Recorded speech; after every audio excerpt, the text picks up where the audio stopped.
ఒక బాడీ ఫిట్గా ఉండాలంటే ఎలాగైతే ఎక్సర్సైజ్ చేయాలో, ఆత్మీయ జీవితం కూడా అభివృద్ధి పొందాలంటే ఎక్సర్సైజ్ అవసరం. లావుగా ఉన్నవాడు జిమ్ దగ్గరికి పోయి అద్దంలో చూసుకుని, లావుగా ఉంటారు కదండి, ఈ లావుగా ఉన్నవాడు జిమ్ దగ్గరికి పోయి అద్దంలో చూసుకుని తగ్గిపోవాలి తగ్గిపోవాలి తగ్గిపోవాలి తగ్గిపోవాలి తగ్గిపోతుంది తగ్గిపోవాలి అని కూడా తగ్గిపోద్దా? ఈ పొట్ట తగ్గిపోవాలి తగ్గిపోవాలంటే తగ్గిపోద్దా? తగ్గాలంటే రన్నింగ్ చేయాలి, తగ్గాలంటే వెయిట్లు ఎత్తాలి, తగ్గాలంటే ఆ డిప్స్ కొట్టాలి, తగ్గాలంటే ఆ స్టమక్ ఎక్సర్సైజ్ చేయాలి, తగ్గాలంటే ఇంత ఎక్సర్సైజ్ చేస్తేనే తగ్గుద్ది.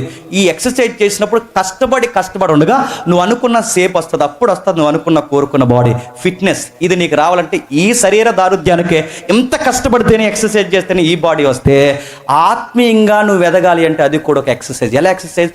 ప్రేయర్ ఒక ఎక్సర్సైజ్, బైబిల్ స్టడీ ఒక ఎక్సర్సైజ్. నువ్వు సంఘంలో గంటల పాస్టర్ గారు వాక్యం చెబుతుంటే ఆ రెఫరెన్స్ ఎలా ఉంది, ఈ రెఫరెన్స్ ఎలా ఉందని ఒక నోట్స్ పెట్టుకుని రాసుకోవడం ఎక్సర్సైజ్. ఇప్పుడు చెప్పిన ప్రసంగం మళ్ళీ ఇంటికి పోయి ఆ అబ్బాయి ఏం చెప్పాడు ఈ 2 రోజులని మళ్ళీ దాన్ని తిరగేసి దానిలో నుంచి నువ్వు నేర్చుకుని దేవుడు నీతో మాట్లాడుతుంటే నీ బతుకుని సరి చేసుకోవడం ఎక్సర్సైజ్. ఇది ఒక సాధనం.